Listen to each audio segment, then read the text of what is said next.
How should we break it down for our viewers? Very simple, Kartikeya, because the way I see it, it's not incidental that Chancellor Merz has chosen India to be his first port of call in Asia. I believe that Germany is actually going through a strategic reset, and I'll explain why I think this is a reset. There are three pillars on which German growth and its geopolitics was built. One was on cheap Russian gas, number two was the China trade, and number three was US security. Now, ever since the Ukraine and Russia war began, all these three things have been thrown on their head. Russia is no longer a reliable supplier or a partner. It's a threat from an EU perspective. China is now a competitor. It's threatening Germany's own industrial base, its own competitiveness. So, Germany has to look at sources and new partners where it can actually, manufacture, where it can sell. And US, with this whole move around Greenland, I think the NATO is itself under a question mark now. So as Chancellor Merz said, India is a desirable partner. And the German relationship is also happening in the larger context of the India-EU FTA, which Chancellor Merz himself said he expects will be completed within this month. So once that happens, I think it's a sovereign autonomy at play, whether it's for Germany or it's for India. I think there's a realization that every country needs to engage with other countries in terms of what serves its own interest and in the interest of a wider global political order that protects their own interest and growth. Okay, let me straight away go to Jan Neuter. Sir, I'll read out a statement. Quote unquote, world is witnessing a renaissance of unfortunate protectionism. That's right. That harms both Germany and India. Merz said that in today's conversation. So please break it down for us. With pleasure. First of all, thank you very much for having me tonight. Germany is a country to be based on exports. For centuries, the German companies look out for strong and reliable partner. And India is a very strong partner for decades. You mentioned already 75 years of economic relationships. Now, individual relationships go back far further. We talk about the various companies to have been in India for more than 120, 130 years. So given that, we look at further strengthening the ties, given the protectionism in other countries, and therefore we look out for allies. And India, being the biggest democracy in the world, is of course an ally for a long time.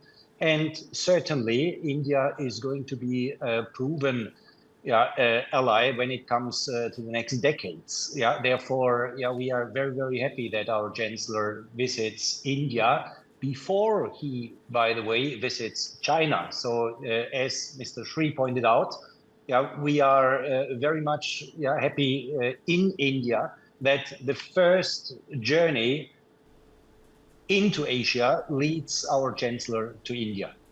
Okay. Ambassador Das Gupta, there are some roadblocks to the India-EU FTA, sir.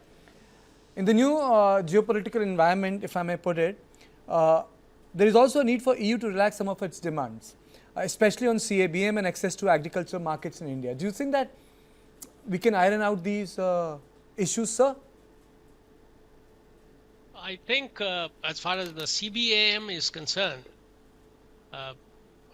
the EU regulations don't permit for any exceptionalism that an FTA partner will be exempt from the CBAM regulation. So that is a tough hurdle to cross. The other point about agriculture market access, I think the EU is wanting to have, of course, in wines and spirits, much greater access in terms of much lower tariffs and a shorter phase-out period.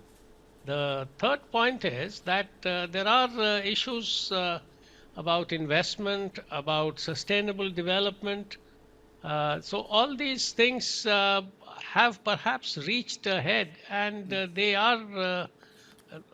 are indications that these could be sorted out and on both sides, the ambition level could come down so as to have an agreement signed by the 27th of this month.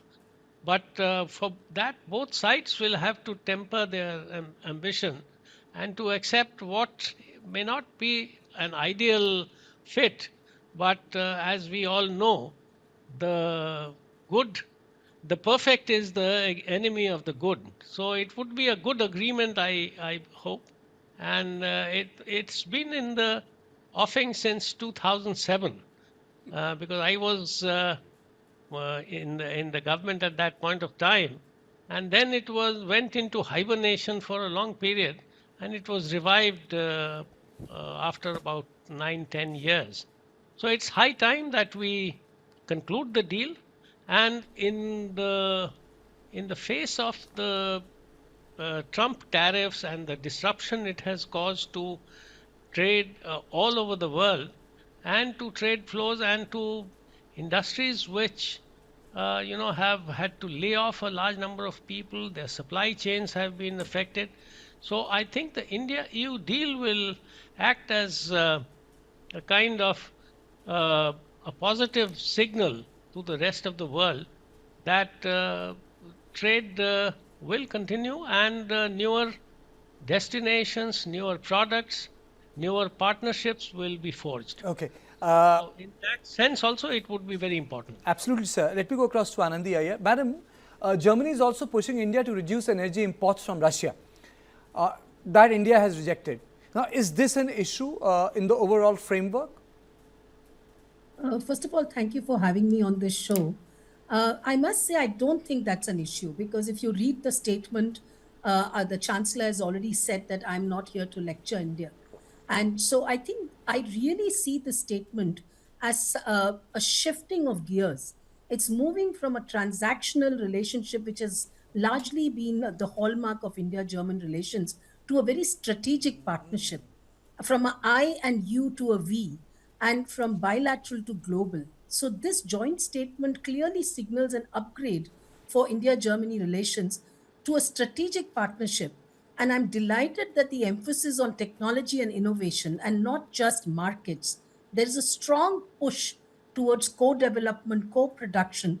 And what stands out is building a resilient supply chain in areas like semiconductors, critical minerals, and even strengthening people-to-people links through skills, mobility, academic collaboration. So I think the statement clearly signals mutual respect, shared values for a global order, and goes beyond trying to tell each other what to do, but trying to say what are our inherent strengths and how can we converge on these strengths to make a larger case for a global collaboration. Okay. Okay. My next question would be, because I need to take a short break, but I'll put it across to all of you, and that is, when Chancellor Merz talks about de-risking China without decoupling, what does it mean for the German investments in India? Now, let me straight away go to Mr. Neuter. Mr. Neuter, as I was asking, since Germany is talking about de-risking China without decoupling it, can India expect more investments, sir? Absolutely. Yeah, India can expect more investments from Germany. However, if we look at China for a second, the German investment in China is considerable. So it's not that there is going to be a de-risking or a decoupling. It's more like a diversification. Germany always looks for new markets.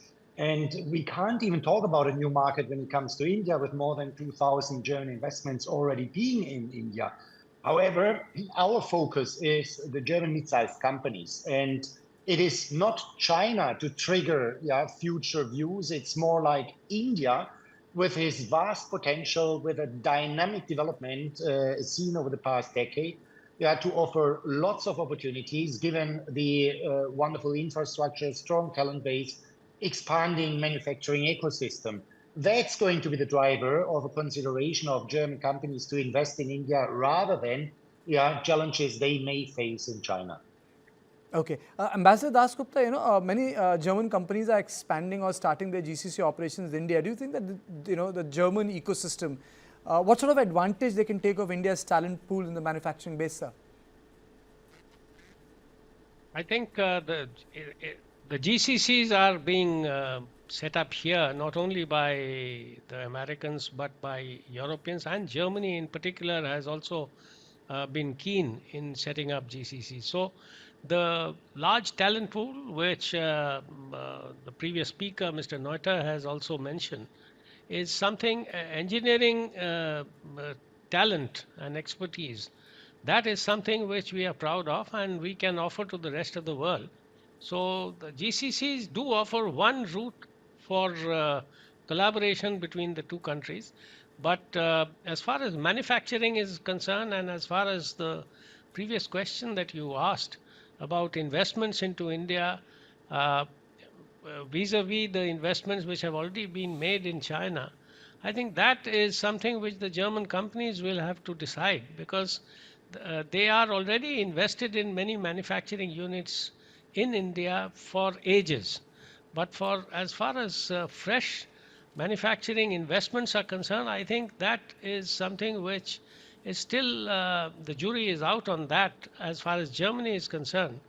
There haven't been very many new investments.